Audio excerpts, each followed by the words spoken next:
toutes et à tous, bienvenue à vous, j'espère que vous êtes en forme, j'espère que vous êtes bien installés en face de vos écrans. Nous serons avec vous, et ce jusqu'à 16 h, donc de 15 h à 16 h, sur Canal Algérie pour une heure de pur bonheur sur Canal comme à chaque fois. Alors, au menu du jour pour cet après-midi, nous aurons le plaisir dans un moment de recevoir notre première invitée. Elle est incubatrice à l'université. Et pas que, puisque on va parler avec elle, on va revenir sur l'incubation, évidemment un processus d'accompagnement pour les étudiants porteurs d'idées innovantes visant à les transformer bien évidemment en entreprise viable. Ibtissam Boussri sera donc parmi nous, spécialisée dans la formation en communication interpersonnelle, leadership, intelligence émotionnelle. Elle est professeure à l'université d'Alger. Elle reviendra sur l'incubation. Naël Noual, créateur de contenu culinaire, une passion dévorante qu'il a pour les fourneaux, qui mijote sur Instagram au grand bonheur des passionnés de l'art culinaire, des passionnés de la cuisine. Il sera parmi nous. Et fin gourmet, tenez-vous bien, il arrive dans un moment. Guise Lila sera également de la partie artiste peintre autodidacte au talent incommensurable. Elle a choisi le patrimoine algérien comme sujet de prédilection. Elle sera parmi nous pour en parler. Entre-temps, vous pouvez apprécier ces toiles qui sont déjà ici sur notre plateau, voilà, et qui décorent notre plateau. Mais avant, on va donner juste une information. C'est le 1er octobre et qui dit octobre, dit octobre rose, forcément. Donc l'association Al-Badr, comme à l'accoutumée, organise la 11e édition de la randonnée rose. Cet événement représente un véritable moment de partage, d'espoir et de solidarité. Cette année, l'autopalpation, ce sera le thème de cette 11e édition. Et l'autopalpation, c'est un geste simple qui permet à chaque femme de mieux connaître son corps et d'agir à temps ou d'agir tôt. Voilà, donc le coup d'envoi sera lancé le 4 octobre prochain, donc ce samedi, à partir de la placette de Chréa sur les hauteurs de Blida. Allez, place à présent à la musique, comme à l'accoutumée. On reviendra tout de suite après pour en parler.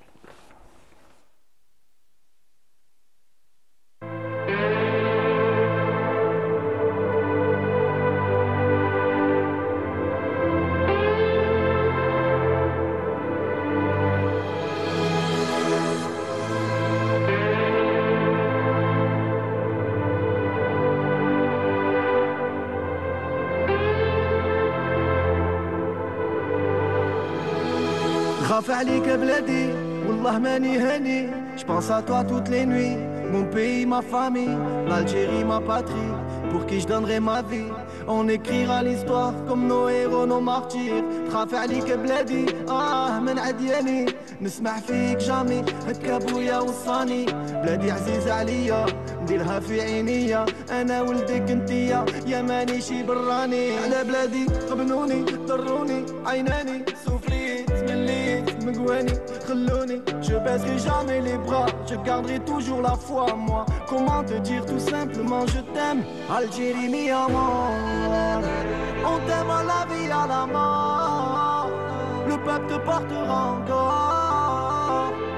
Algérie mi amor, mi amor. Algérie mi amor, on t'aime à la vie à la mort. Le peuple te portera encore. Algérie mi amor, mi amor. نغير عليك بلادي احكيلي واش راه صاري. Tu as toujours été forte, tu n'as jamais failli. Ils t'ont jamais compris, mais tu as toujours souri.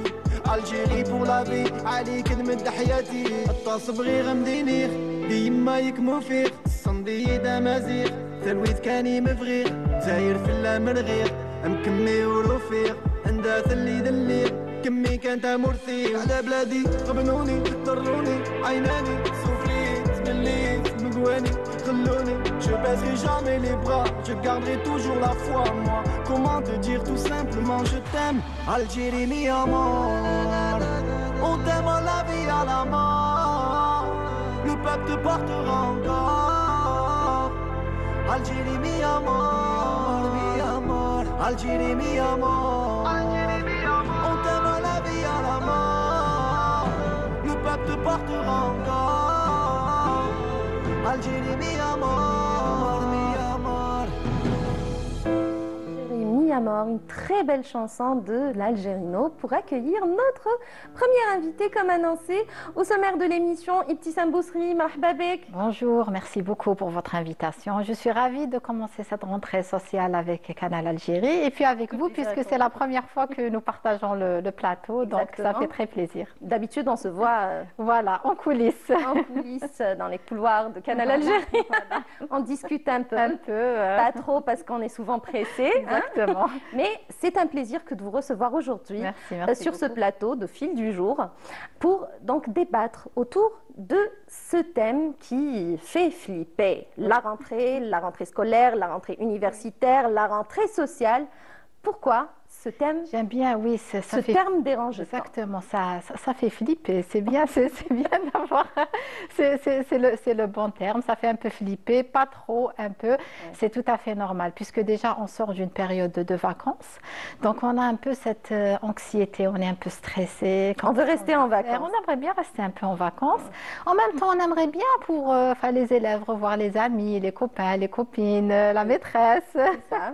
Donc voilà. On ne sait pas trop. On sait pas trop et pour les étudiants, les nouveaux bacheliers, c'est encore c'est une nouvelle aventure. Absolument, passer du lycée à l'université, oui, c'est quelque chose. Hein. C'est quelque chose et à travers les années, notre expérience, mon expérience, la nôtre en tant que formatrice enseignante, on voit très bien que les étudiants ont des attentes.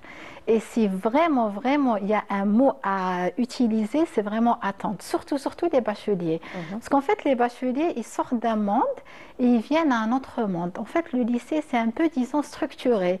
C'est, tout est un peu à sa place, etc.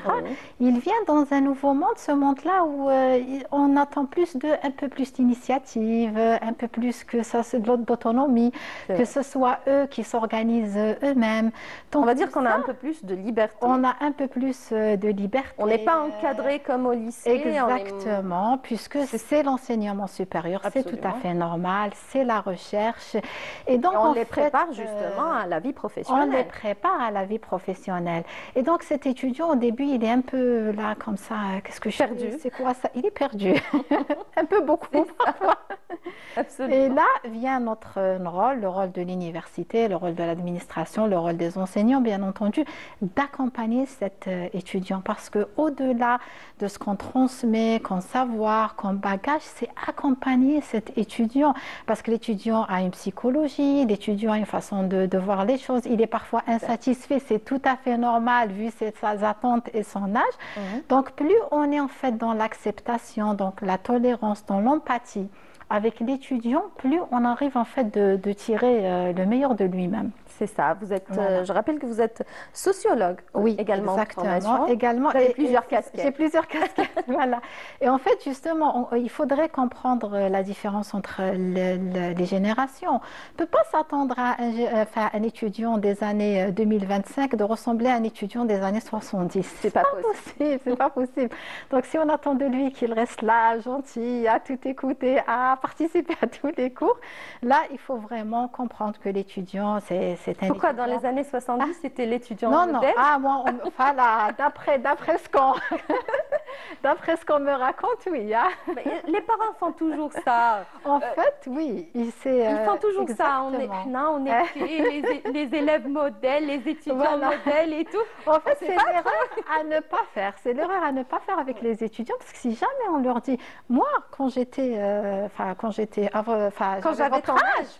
j'avais ton âge, moi j'étais super studieux, je faisais jamais. C'est la chose à ne jamais faire parce que là il va sentir qu'il est un peu, qu'il n'est pas assez valorisé. Au contraire. Il ne faut jamais le comparer à qui que ce soit. Ni avec son frère, ni avec sa sœur, ni avec personne. Avec personne et surtout pas avec les anciennes générations, puisqu'il n'y a aucune génération qui soit parfaite. Il y a juste des générations qui sont différentes. Et si on comprend ce point, l'étudiant sera transformé et on va en fait on va attirer l'étudiant vers nous. L'étudiant va nous aimer, l'étudiant va aimer le cours et l'étudiant va donner le meilleur de lui-même. Et le meilleur de lui-même, c'est votre rôle à vous oui. de le déceler, d'un petit peu de le trouver voilà, et voilà. d'essayer de l'orienter également oui. donc, à travers, bien évidemment, l'incubation. Absolument. Donc, il faut savoir qu'au sein de plusieurs universités, il y a l'incubation. Et il y a cette tâche d'orienter les étudiants. Il faut savoir que les étudiants, ils sont là. Il y a un incubateur. Sharika Nashia, start-up. C'est quoi ça? Est-ce que j'y crois vraiment? C'est vrai, en Algérie, il y a ça. On a des feedbacks comme ça. Est-ce que moi, je peux justement... Est-ce que moi, je peux? Est-ce que... Mais il paraît que je dois avoir une idée parfaite. Il paraît que je dois passer chez un jury, je dois vraiment... Alors là, on leur explique, non, en fait, on fait des journées de sensibilisation tout d'abord. Et on explique que c'est très important. Et là, ils commencent à venir un peu à nous tendre l'oreille, commencent à s'intéresser, à poser des questions. Une fois qu'ils commencent à poser des questions, c'est bon, ouais. Ça va. Et donc, en fait, on fait comprendre à l'étudiant que tout le monde peut avoir son propre projet. C'est très faisable. Et c'est encore mieux quand on est jeune, c'est encore mieux quand on est étudiant. Parce qu'entre guillemets, on a le temps et on a cette énergie, on a cette dynamique. On a juste besoin d'être encadré. Et ensuite, ils comprennent très très bien qu'ils peuvent le faire et qu'ils n'ont pas besoin d'avoir une idée parfaite. Ils ont juste besoin d'avoir une idée. Et un peu innovante ouais. Et un peu de volonté. Et nous, en fait, on les accompagne pour que cette idée qui est au début vague, parfois elle est vague, qu'elle devienne au fil du temps, au fil des formations, au fil de l'accompagnement, l'idée, elle est précise. Et voilà. On peut concrétiser finalement. On peut la concrétiser et en fait, l'étudiant, d'ailleurs, on ne les appelle pas étudiants, on les appelle porteurs de projet. Ouais. Même la dénomination, on l'a changé. Vous êtes des porteurs de projet. On n'est pas vos enseignants, on est vos coachs. Donc, et puis ça motive, voilà. Ça motive non, ça motive et on voit en fait la transformation de l'étudiant. Oui. On est en train de voir justement. Voilà, on est en train de voir ça. C'est l'université d'Alger 2. C'est l'une des premières activités de la rentrée sociale. Donc on voit le nouvel étudiant comment il est avec une guitare en plein air. Un artiste. Il est artiste.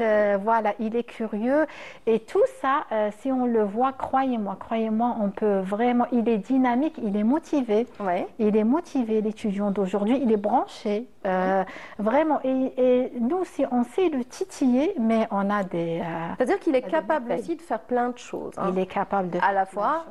D'ailleurs, on voit, on a des étudiants qui créent leur propre projet et qui sont là, ils sont étudiants, ils ont déjà leur page Facebook, leur page Instagram, ils font du business parce qu'ils sont créateurs de contenu, parce qu'en même temps, ils se font accompagner, parce qu'il faut savoir qu'on les forme, qu'on ramène des formateurs de l'extérieur, des partenaires socio-économiques, etc.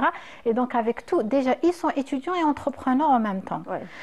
Donc, on n'a même plus besoin d'attendre la fin des études pour créer son propre projet. On peut le faire.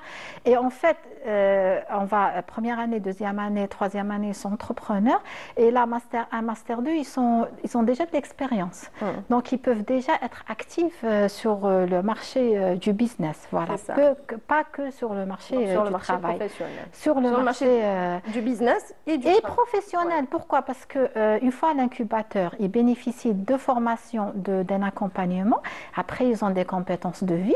C'est des compétences qui leur servent. Après, ils sont tout terrain. Donc, ils sont transformés. Voilà. Il y a une autre image donc, exactement. Donc, pareil, vous voyez, il y a des activités sportives, il y a des activités artistiques, culturelles. Voilà, ce sont des trophées. Il faut savoir qu'en parlant de la rentrée sociale universitaire, on a donné beaucoup d'importance au sport. À l'activité sportive. À l'activité sportive. Donc, il y a de plus en plus d'étudiants. Salim fil du Ah oui, voilà.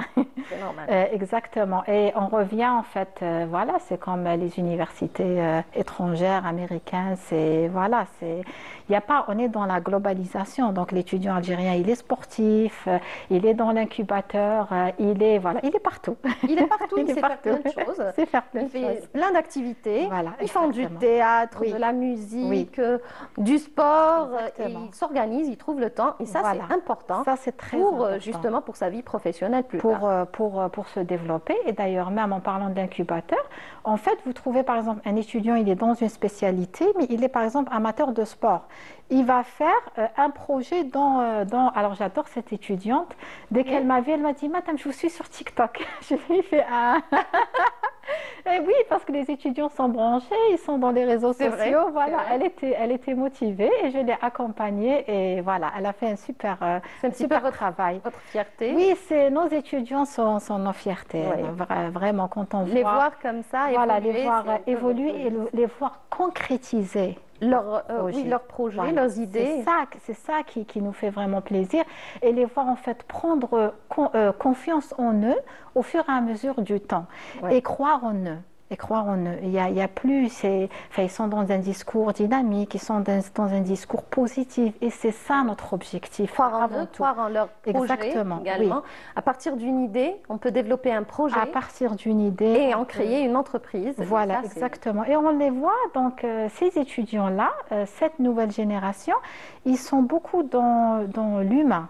Donc, on voit, nous, on leur demande rien. On leur dit, c'est ton projet, je suis là pour t'accompagner. Mais on voit toujours qu'ils ont des projets comment dire, à connotation sociale, économique. Ils veulent faire du bien à la société, à travers leurs projets.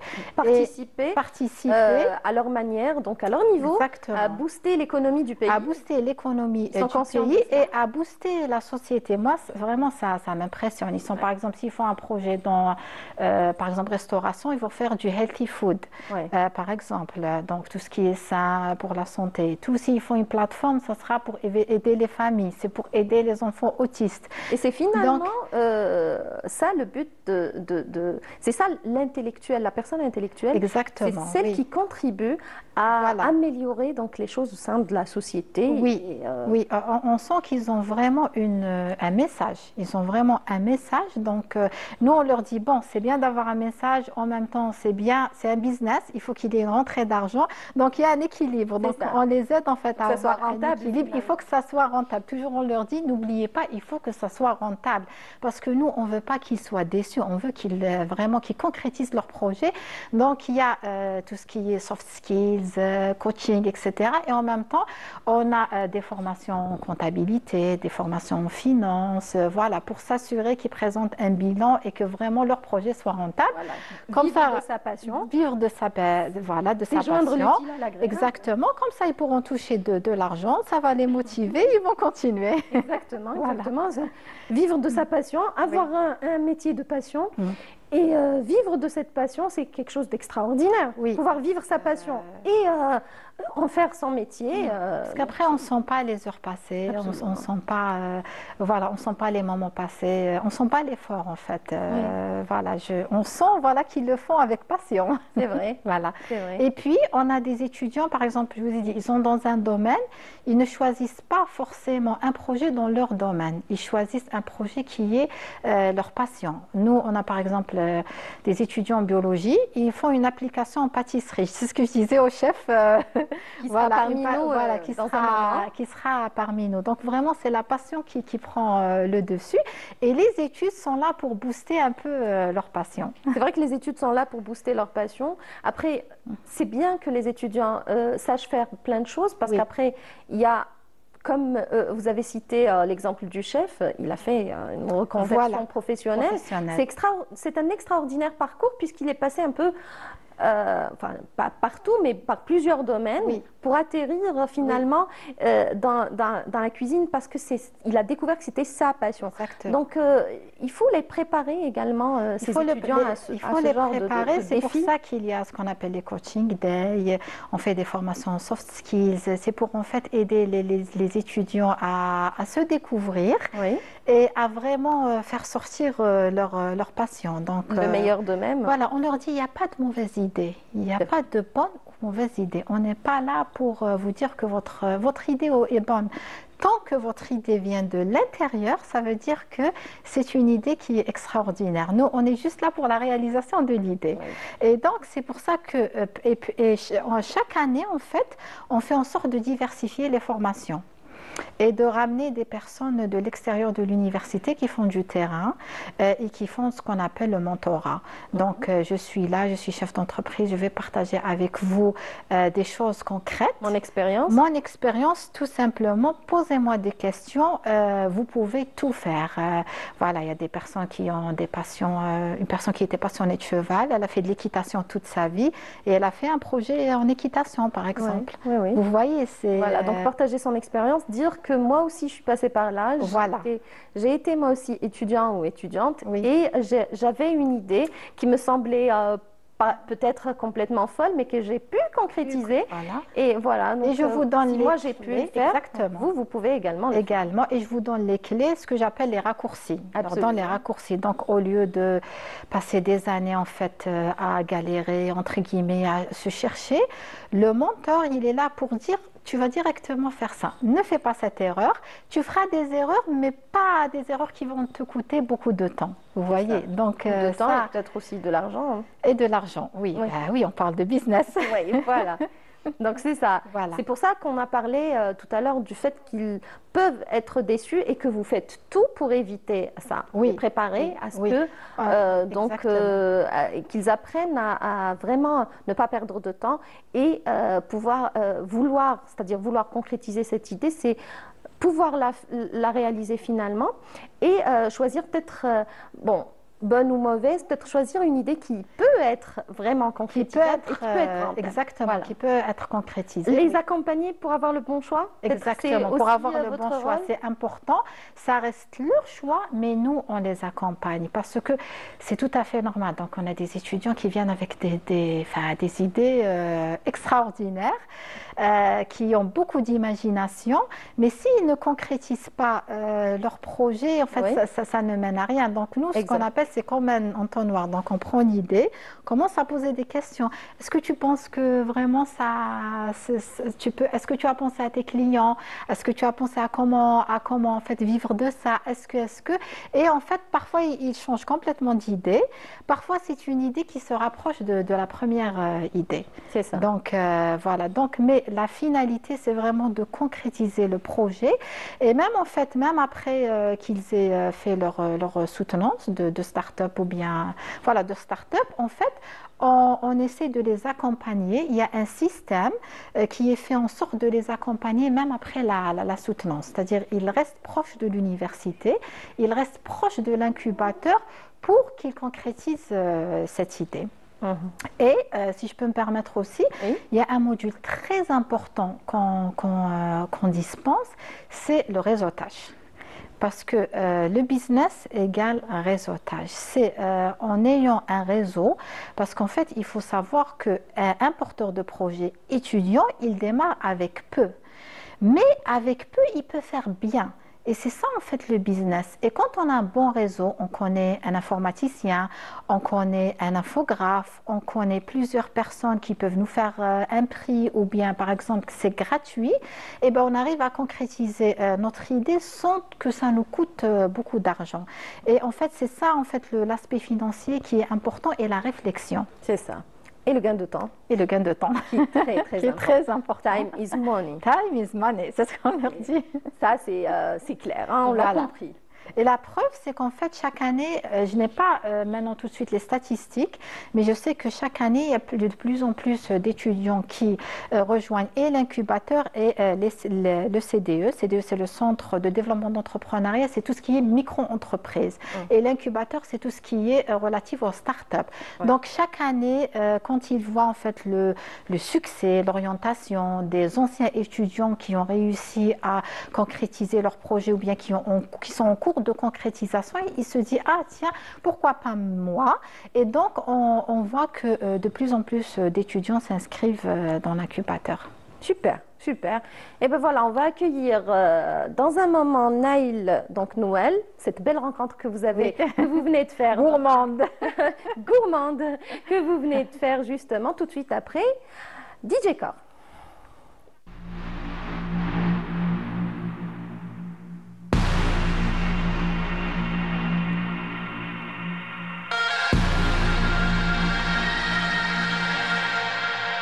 Yeah.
Et voilà, de retour sur notre plateau, toute cette belle ambiance musicale. On a sillonné un petit peu différentes régions du pays. On a vu le costume traditionnel de quelques régions du pays. Tout ça pour accueillir notre invité. Et lui, il est dans la gastronomie. Bonjour. Bonjour. Naël. Comment ça va? Ça va, merci pour l'invitation.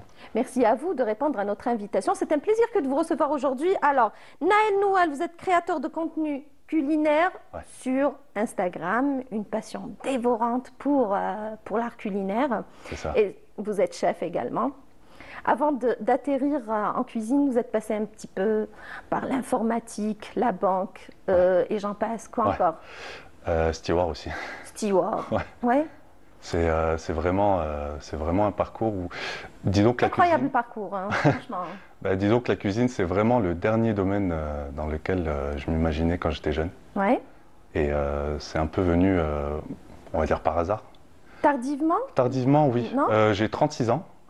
Et pas du tout. Pas du tout. Vous êtes tout jeune. C'est vraiment l'âge pour vivre pleinement sa passion. Hein. Ouais. Je m'en rends compte en regardant derrière. C'est-à-dire que quand je vois comment vous parlez des étudiants et comment elle les accompagne. C'est ça. Moi, quand j'étais étudiant, j'avais aucune idée. Naturellement, j'avais aucune idée que j'allais atterrir dans le milieu culinaire. D'où l'importance du rôle de l'incubateur, justement, pour accompagner finalement l'étudiant. Exactement. Moi, à mon époque, j'avais pas d'incubateur. Moi, mon incubateur, c'était un peu la vie et sur quoi je suis tombé. C'est-à-dire que voilà, j'ai commencé avec l'informatique parce que quand j'étais jeune, je me suis dit, ok, j'aime bien l'informatique. Ensuite, c'était un peu compliqué. Je me suis dit, j'aime pas l'informatique. Finalement. Donc, on va dire que j'ai passé une année sabbatique à faire le tour du monde en tant que steward. Et ensuite, je suis revenu. J'ai fait aussi de l'immobilier. Ensuite, après l'immobilier, je suis revenu en Algérie en 2016. Et de là, j'ai eu l'idée de créer un restaurant. Et quand j'ai vu, j'avais beaucoup de difficultés à trouver un chef. Donc c'était un business familial. Donc avec ma soeur, on se disait comment on va faire, comment on va faire. Laissez-moi deviner. Vous avez fait une formation en cuisine Je et l'ai vous faite. vous êtes lancé dans J'ai la pas fait de formation. En fait, Même pas. Je me suis. Vous êtes Je autodidacte. suis autodidacte, ouais. C'est fabuleux. Incroyable. Parce que quand on va, je dis c'est fabuleux, quand on va, Oui. on va voir en image ce que fait Naël et c'est Extraordinaire. extraordinaire. C'est extraordinaire justement. Merci beaucoup. Allez, on va voir tout de suite. Allez. Allons-y. Naël en image, mesdames et messieurs. Allez, go. C'est le chant du sang. Cheikh Harimiti. اسمع خويا.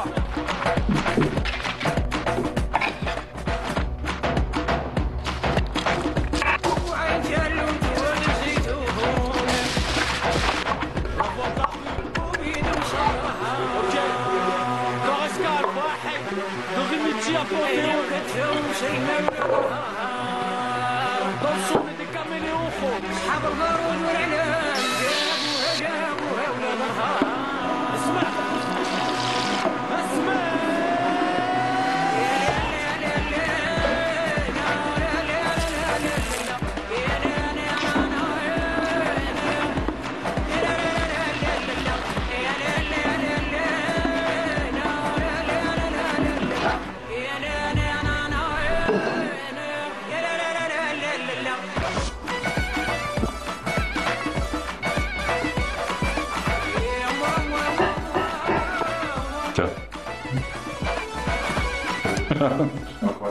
Alors, lorsqu'on fait des études supérieures en Algérie, il y a un lien qui se crée, vraiment un lien très fort qui se crée avec un sandwich particulier. Ah oui. Je ne sais pas si nos amis téléspectateurs ont pu deviner. Ah oui. Alors, il est revisité. Naël, bien Devine. sûr. C'est lequel? Omelette.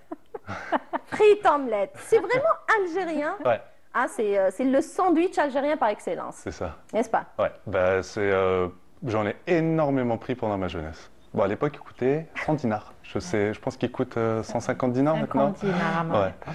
Et Même plus, hein. même plus, ouais. Ouais. Donc j'ai tenté de le revisiter à ma manière. Et d'ailleurs, c'est le sujet d'une de mes séries là que je fais. Je revisite des plats de street food algérien. Mako a pu C'est ça. goûter. Ah, elle goûte tout le temps. Elle est chanceuse. Alors Mako, c'est la star des vidéos de C'est la Naël. mascotte. Ah, c'est la mascotte, exactement. C'est votre chienne? C'est ça, Ouais. c'est ça. Elle a bientôt 5 ans et je me suis Et elle est dit, gourmande. comment est-ce que je peux me démarquer avec les vidéos que je vais lancer? Ouais. Je vais prendre Mako en tant que mascotte. Elle a de la chance, hein. Elle a beaucoup Elle a de plus chance. de succès que moi, je pense. C'est une fin gourmet? Elle est gourmande. Ben. En tout cas, bravo pour ce que Merci beaucoup. vous faites, Naël. C'est vraiment très intéressant. Et de pouvoir revisiter comme ça, c'est de l'art, hein. On dit bien C'est l'art de l'art, culinaire.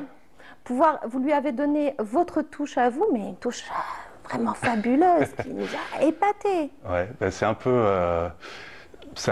le fruit de tous les voyages que j'ai faits. Parce que c'est vraiment avec le recul qu'on se rend compte que les voyages, c'est vraiment une richesse.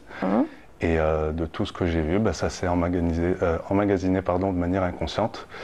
Et du coup, quand je me suis dit, bon, je vais refaire des plats de street food algérien, Ouais. j'ai un peu incorporé des petits morceaux que je voyais par-ci et là. Par exemple, l'omelette que j'ai faite dans le burger, c'est un peu une omelette façon japonaise. D'accord. On mélange bien l'omelette, histoire de bien l'aérer, on rajoute un peu de crème fraîche et Qu'on a un peu algérianisé à on a travers un peu algérianisé, ouais. avec frites omelette. C'est ça. Beaucoup de plats comme ça, populaires, des sandwichs populaires, vraiment D'ailleurs, spécial étudiant. ma prochaine recette, ça va être je vais la poster normalement demain ou après-demain. Ouais. Donc vous l'avez en avant-première si vous voulez. C'est le sponge bénédicte. Donc j'ai pris le sponge Oui, et je l'ai revisité en incorporant des œufs bénédictes avec. Le plat de brunch qu'on retrouve Carrément. généralement avec des œufs pochés et la sauce hollandaise, j'ai incorporé le sponge avec. Même les noms des plats sont... voilà, Ouais. folie culinaire. Folie culinaire. Allez, je reste sans. Ouais, je me mets aucune limite. Ouais. Comment viennent les idées comme ça C'est-à-dire, c'est vrai, les voyages, Ouais. ça vous permet de découvrir aussi l'art culinaire dans les autres pays, dans Ouais. d'autres pays. Mais cette fusion entre la gastronomie algérienne et les cuisines du monde, Oui. comment vous arrivez à la faire aussi facilement comme ça? Bon, aussi facilement, c'est avec mes mains, mais, mais plus sérieusement, tous mes amis me disaient pourquoi tu fais pas du contenu avec des recettes algériennes? Ouais. Alors, j'ai jamais su faire, enfin, c'est pas que j'ai jamais su, c'est que j'ai jamais pris le temps de faire des recettes algériennes et je me suis dit mais pourquoi? Enfin, pourquoi ou pourquoi pas?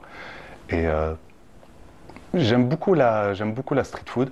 Mhm. Et je me suis dit, si je devais commencer, ça serait vraiment avec la street Avec food ça. qu'on propose en Algérie, parce que je me dis, bah, on connaît tous quelqu'un, on a soit la maman, la grand-mère, la tante, on connaît tous quelqu'un qui sait préparer le couscous, ou le couscous, l'archta, le mtouem. On va pas regarder Nos une plats vidéo sur Instagram traditionnels. pour apprendre à faire le couscous, surtout dans le pays où on est. Donc je me suis dit, pourquoi ne pas revisiter des plats de street food qu'on connaît déjà? Ouais. J'ai fait le frites omelette, j'ai fait sardines frites. Là, je Oui, vais ça faire le vient, French ça va Benedict. venir, ça vient de frite aussi. J'ai déjà aussi proposé il y a quelques mois la pizza carrée. Oui. Donc, Alors ça, c'est C'est mythique, ça. ouais, ça c'est mythique. Ouais. surtout pour les étudiants. Ah oui. Pizza, oh, ça continue après.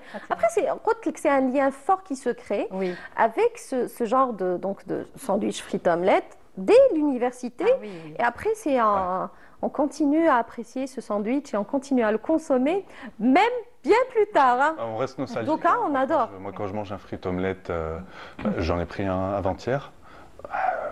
Bon, c'est un peu Voyage biaisé culinaire. comme avis, mais quand je prends un frites omelette, je pense à avant, c'est à Bah, mes années de galère. Ouais, quand j'étais voyage à étudiant. travers le temps. Ouais, Bah oui, exactement. c'est ça. Hein. Ouais. Ça nous renvoie à cette vie estudiantine. Voilà. Et qui, ça nous fait plaisir finalement. Oui. Ça nous Je permet vais peut-être de- faire aussi un truc avec la galanteta, tiens. Ah, Galanteta, ça c'est. Il le faut. Il le faut, ouais. Galanteta revisité, Galanteta revisité, ouais. pizza carré revisité, ça. Bah, disons que la base reste la même. Ouais. C'est pizza avec une base tomate. Ouais. Et ensuite, c'est juste laisser libre cours à son imagination et mettre les ingrédients qu'on veut. D'accord. Moi j'aime bien quand il y a des œufs durs Ouais. râpés dessus. Ah ouais. Ça se faisait ça. Ouais. Ça se faisait chez dans les pizzerias. Ouais. On faisait la pizza carré avec des œufs durs qu'on râpait dessus. D'accord. Et c'était très bon. Ouais, des protéines, c'est bien. Oui, il faudrait peut-être essayer. Ouais. Après, la mayonnaise, le harissa, c'est très important. Ouais, ouais. On a vu ça Dans le frites omelette, ouais. dans le frites omelette, Ouais. exactement. Alors, on me dit, c'est un geste algérien. On me dit, Siham qui est en régie, Siham a fait notre script, Ouais. un geste algérien. Hop, Ah hop, oui. hop, Ah oui. mayonnaise. Ah oui, oui, bien sûr. Et c'est la première question qu'on vous pose. Donc, vous commandez votre sandwich, on vous le prépare, après on vous dit « Elle est sans mayonnaise ?» C'est la première question qu'on vous pose. C'est Ouais. vraiment un geste algérien, Ouais. c'est vrai. Siham, je te l'accorde. Voilà. Donc, alors, revenons un petit peu à l'incubation, peut-être. Donc, vous me dites, c'est une passion qui m'a été transmise peut-être par maman, c'est maman qui m'a accompagnée, qui a joué le rôle d'incubateur. C'est un peu le rôle que vous jouez avec vos Oui, étudiants. parce que ce qui est intéressant, c'est qu'on constate, et j'avais même en fait fait il y a quelques années un sujet sur ça à l'université panafricaine. C'était au niveau africain. Et en fait, la conclusion que c'était la plupart des jeunes entrepreneurs étaient issus de familles d'entrepreneurs. Et en fait, aujourd'hui, C'est une passion voilà, qui se c'est transmet une passion naturellement. et en dans fait, les- exactement. Et en fait, aujourd'hui, on se dit pourquoi ne pas donner cette envie à tout le monde. Pas que parce que en fait, c'est naturel quand on vient de famille entrepreneur. On sait que c'est possible. On a l'habitude d'aider son papa, sa maman, etc. Donc c'est quelque C'est plus chose. facile. Voilà, c'est naturel. Mais en fait, on voudrait que, disons, que tous les étudiants, tous les porteurs de projets aient cette réflexion d'entrepreneur. Parce qu'en fait, qu'est-ce que les parents transmettent? C'est une façon de voir les choses. voir les choses, de réfléchir. Parce que l'entrepreneuriat, c'est une réflexion. Exact. Parce qu'elle D'ailleurs- s'applique pas, excusez-moi, parce qu'elle Oui. s'applique pas uniquement au travail. Exactement, c'est pouvoir prendre des risques, c'est pouvoir vouloir innover, voilà, c'est un peu des choses qui ne sont pas vraiment technique, c'est une façon de réfléchir. Et c'est ça qui fait que les personnes comme vous deviennent des entrepreneurs naturellement. Même si à un moment donné, vous vous êtes un peu baladé, mais l'entrepreneuriat était là. Parce que c'est surtout le Donc, mindset d'entrepreneur c'est qui m'a permis d'avancer. Exactement. Et d'ailleurs, il y a un module qu'on enseigne, pas qu'on enseigne, qu'on dispense, parce que ce n'est pas l'enseignement, c'est le coaching maintenant, c'est l'incubateur. C'est ce qu'on appelle le mindset de l'entrepreneur, ou bien en arabe, c'est al-fikr al-muqawalati, et on explique tout ça. Que l'entrepreneuriat, c'est d'abord une façon de réfléchir. Avant de penser à l'argent, avant de penser en moyens, si tu n'as pas un esprit entrepreneurial, tu ne pourras pas réussir en fait ton projet. C'est une passion, c'est une façon de réfléchir. Et puis il faut croire en son projet. C'est ça, ça rentre dans, comme vous l'avez dit, dans le mindset de l'entrepreneur. C'est croire en son projet, c'est de continuer malgré les difficultés. Parce qu'un entrepreneur, c'est quoi? Plus il y a des difficultés, plus il trouve des solutions. Et je dirais même plus il y a des échecs, plus il va loin. Exactement, voilà, exactement. Quand on parle du mindset entrepreneur, ça, oui. Moi, quasiment toute ma vie, à part l'expérience de restaurateur, avant j'étais salarié. Mais qu'est-ce qui m'a permis d'avancer avec le recul? C'est toutes les expériences qui se sont soldées par des échecs. Bon, sur le coup, on est malheureux et tout, mais ça nous permet de rebondir et de ne pas reproduire les mêmes erreurs et de se dire avec le recul, d'apprendre. De prendre de l'expérience surtout. Exactement. C'est ça. Voilà. Sardines frites, ça vous dit? Ah oui. Moi, je suis vraiment... Je suis emportée par les vidéos de Naël. Allez, merci. je vous invite à regarder une deuxième vidéo, sardines frites, face à Naël. Aujourd'hui, sardines frites. Allez, go. Nice.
Alors là, coup de grâce.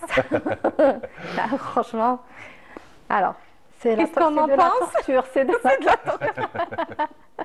Les frites, c'est incroyable. Là. Elles sont fines, c'est de l'art. Merci beaucoup. C'est de l'art. Comment que c'est présenté? Alors tout ça sans formation, hein, c'est juste... Ouais, ça vient, ça vient tout seul, ouais. C'est de l'art finalement, hein. C'est un artiste. Je disais à Naël tout à l'heure qu'en fait, par exemple, on a des porteurs de projets, ils ont fait biologie. Et là, par exemple, une personne elle me dit, j'ai fait biologie, mais mon projet c'est de la pâtisserie fine. Et en fait, comme je suis biologiste de formation, donc le mélange des saveurs, des couleurs. Alors, d'emblée, on se dit biologie, pâtisserie, ça n'a rien à voir, mais non. On voit bien que comment le background, il sert de base pour le projet, c'est incroyable. Oui, c'est vrai, c'est vrai. Moi, je fais cette analogie, pardon, excusez-moi, moi je fais cette analogie où quand on est jeune et qu'on fait les maths et qu'on n'aime pas trop, on nous dit ouais, mais ça va te servir plus tard. C'est comme si on branchait, qu'on aménageait un peu le cerveau à réfléchir d'une certaine manière. C'est-à-dire que les maths, ok, après on ne sait pas à quoi ça va servir, c'est comme les études. Moi, mes études, j'ai fait 5 ans d'études en informatique. Avec le recul, je me dis bon, ça ne m'a pas trop aidé, je fais de la cuisine maintenant. Mais inconsciemment, ça m'aide par exemple quand je fais... Beaucoup? Ouais, ça m'aide quand je fais une recette à structurer, à avoir une certaine gestion de projet, si on va dire. C'est un peu, je réfléchis un peu comme un algorithme. Donc il y a ça, ensuite il y a ça, ensuite il y a ça. Bah, ça met de l'ordre dans ma tête et à comment je veux avancer dans tous les projets que j'entreprends au quotidien. Et comment se fait les choix Exactement. Des thèmes? Ouais. Bah, le choix des thèmes, honnêtement, bon, vous voulez la vérité, c'est le matin quand je me réveille. Je me dis, bon, aujourd'hui, qu'est-ce que je fais? Allez, on va faire ça. Peut-être en allant faire le marché. Aussi. Passant par une ruelle où on va sentir l'odeur de... Exactement. Bah, le frit omelette, ça arrivait comme ça. Ah. Ouais. En passant par un fast-food? Ouais, en passant par un fast-food. Ouais, j'ai pris un frit omelette. Jusqu'à maintenant, j'en prends beaucoup parce que quand on réfléchit, bon, c'est pas très healthy, mais il y a des protéines. Ça, c'est pour ne pas culpabiliser. Ouais, c'est pour pas culpabiliser. Moi, je le fais tout le temps. Hein. En mangeant du chocolat, je me dis c'est bourré de magnésium. Ouais. Ok, j'ai mangé du chocolat noir, il n'y a pas de sucre. Mais c'est bourré de magnésium. Ouais. Non, pas le chocolat noir. Hein. Ah, s'il vous plaît, le chocolat au lait et les dérivés avec le crème. c'est un antidépresseur naturel. Voilà. Je me dis que c'est bourré de magnésium, donc ça me tout de suite, ça me fait du bien. Et ce qui est bien, j'allais dire justement, quand on est entrepreneur, quand on gère son propre projet, on peut donner libre cours à son imagination. C'est ça. Ouais. On n'a pas un patron qui va nous dire non, il faut suivre les directrices. On veut faire Et paradoxalement, on a plus de pression quand on est seul. Parce que la pression qu'on se met en seul, fait, elle n'a pas d'égal par rapport à la pression. Ça, c'est de la bonne pression, c'est de la, j'allais dire. oui, Hein, oui. Ouais. Personnellement, c'est du bon stress. C'est du stress qui nous pousse à aller vers le haut. Exactement. Et on est là, en fait, on veut essayer quelque chose, on l'essaye. Donc c'est ça, et on est tout le temps là, il y a tout le temps des idées qui bouillonnent, qui peut-être parfois on se lève la nuit, peut-être que... Et quand on se casse la gueule, on peut s'en prendre qu'à nous-mêmes, ah, oui. mais c'est une remise en question saine. Ah oui, c'est le mindset de l'entrepreneur. Voilà, merci beaucoup d'accepter de partager vos passions avec nous. Merci d'être là. Donc Noël, créateur de contenu culinaire sur le net, et puis Ibtissam Bousri, merci d'avoir été parmi nous.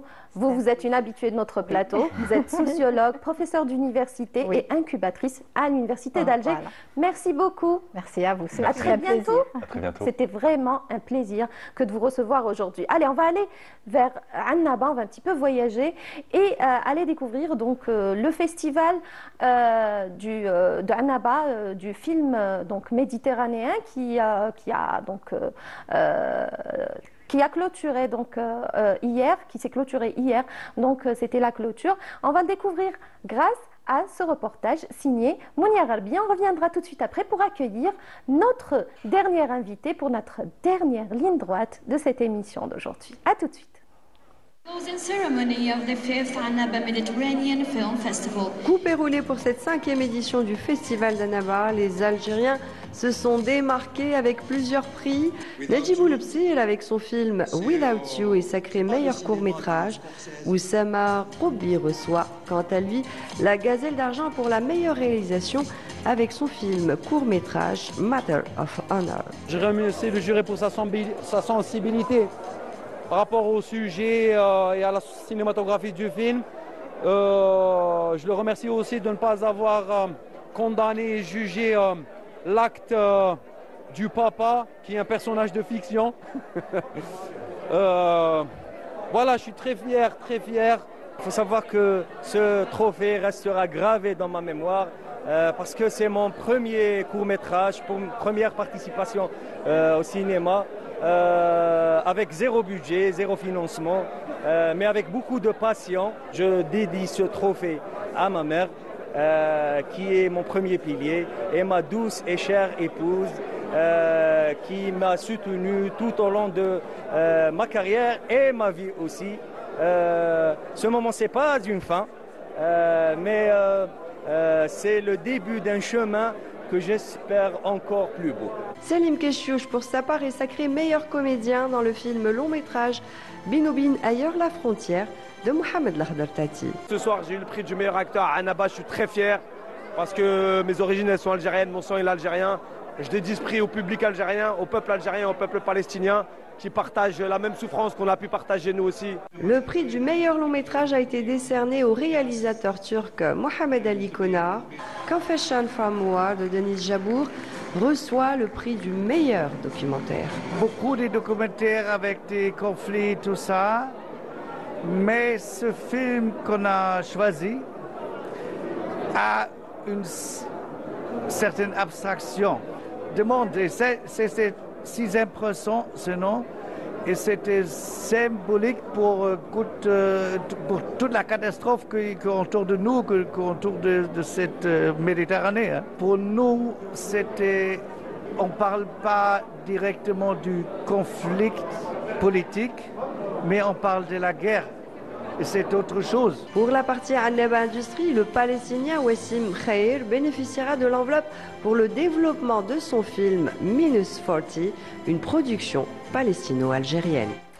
Voilà, c'était donc la 5e édition du festival d'Annaba, du film méditerranéen. La clôture, c'était hier et c'était un événement comme vous avez pu le voir à travers donc, ce reportage signé Mounia Gherbi qui a drainé énormément de monde. Et on reste dans l'art, toujours une autre expression, cette fois-ci une autre expression à travers la peinture, les peintures de Guise Lila.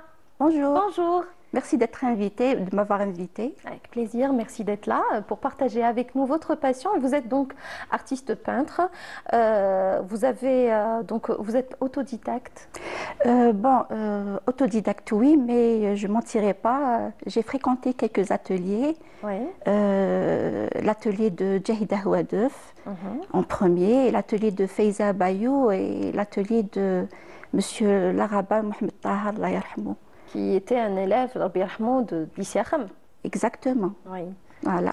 Et donc, vous avez une exposition qui est intitulée donc, La nature dans toute sa splendeur, qui s'est tenue donc, du 20 au 27 septembre dernier au Centre des Arts El Kounouz. Oui, ça a été une belle semaine d'exposition. Belle expérience. Une belle expérience, exactement, où j'ai exposé mes toiles, mes œuvres. Le thème, c'est la nature dans toute sa splendeur. Donc, j'ai fait un mélange d'œuvres nature morte et nature paysage. Oui. Voilà. C'est un petit peu votre domaine de prédilection. Oui, j'aime bien la nature morte. Oui. J'adore ça. D'ailleurs, c'était mon rêve d'enfance. D'ailleurs, j'aimais beaucoup la peinture hollandaise, italienne. L'impressionnisme aussi. Oui, impressionnisme, comme l'artiste peintre Jonas Vermeer et Rembrandt aussi. D'ailleurs, j'adore ce genre de peinture. Et puis, la dernière influence, c'était l'artiste peintre algérien Mohamed Tahar Laraba. Et vous avez beaucoup donc, peint certaines régions du pays, la Kabylie essentiellement, Alger. On est en train de voir vos toiles sur l'écran. Donc, vous avez peint énormément la Kabylie. Oui, c'est ma région. De toutes les façons, je rends hommage à ma région. J'ai peint aussi. On reste toujours connecté à sa région natale. Natale, exactement, comme vous le dites. Aussi, j'ai peint Biskra parce que j'étais influencée par l'artiste peintre Mohamed Tahar Laraba, qui est de cette région-là. Voilà. Et vous avez peint également Alger. Oui, la baie d'Alger. Ouais. Oui, je l'ai peinte en nuit comme le jour. Voilà. Oui. Et donc vous êtes intéressé également à tout ce qui est donc patrimoine architectural à travers vos œuvres. Je m'intéresse beaucoup plus à la nature morte, où je mets en valeur le cuivre, les ustensiles algériens, voilà. Le cuivre, le drapé. La zillige aussi, voilà. Oui, l'art culinaire a fait aussi l'objet de vos œuvres, non? Non. Vous n'êtes pas intéressé à ça? Non, du tout. D'accord. Est-ce que vous pensez le faire? On est en train de voir vos œuvres en images. Voilà. C'est fabuleux. Elles étaient exposées donc, lors de la dernière exposition? Oui, elles étaient exposées dans la galerie El Kounouz. La galerie El Kounouz, donc la nature dans toute sa splendeur. Je rappelle que cet événement s'est tenu donc du 20 au 27 septembre dernier. Ça a drainé beaucoup de monde, ça s'est bien passé? Oui, il y a eu pas mal de monde, d'ailleurs un joli monde. Il y a eu ma famille également, donc ça s'est très bien passé, ils ont apprécié mes œuvres. Prochaine exposition? Pour le moment, je n'ai pas projeté une autre exposition, mais prochainement, Inch'Allah, ça sera pour très bientôt, Inch'Allah. Dans quelle région à peu près? Sur Alger. Hein. Toujours sur Alger? Sur Alger. Vous ne comptez pas exposer en Kabylie, peut-être? Peut-être à Tizi pourquoi Ouzou, pas? peut-être. À Tizi Ouzou, peut-être. À Tizi Ouzou, à Oui. Biskra, peut-être que vous avez, Oui, vous avez peint pourquoi aussi. pas. Ah, Oui, pourquoi pas.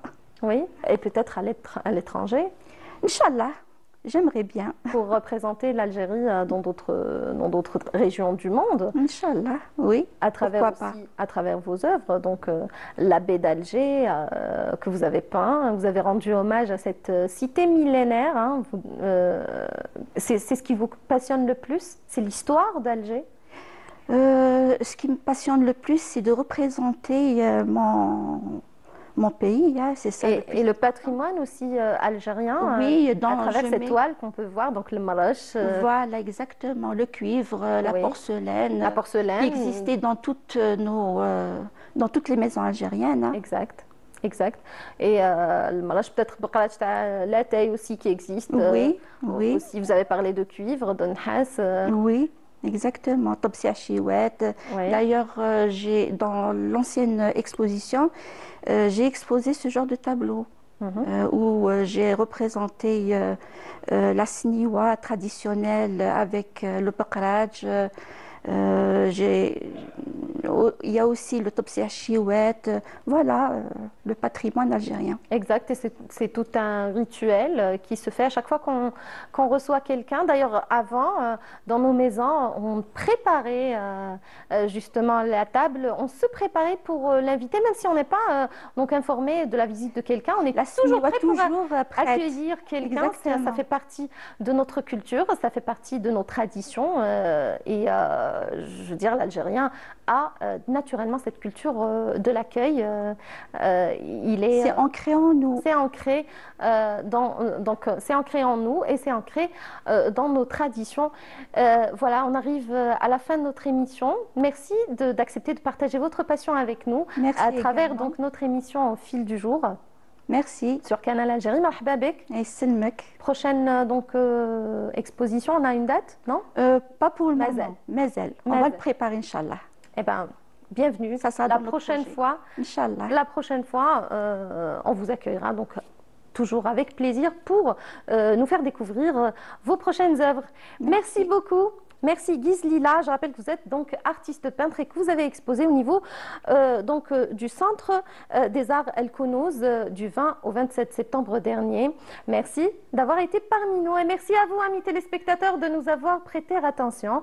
On se retrouve donc la semaine prochaine dans votre émission Au fil du jour. D'ici là, prenez grand soin de vous et de ceux que vous aimez et puis surtout, gardez le sourire.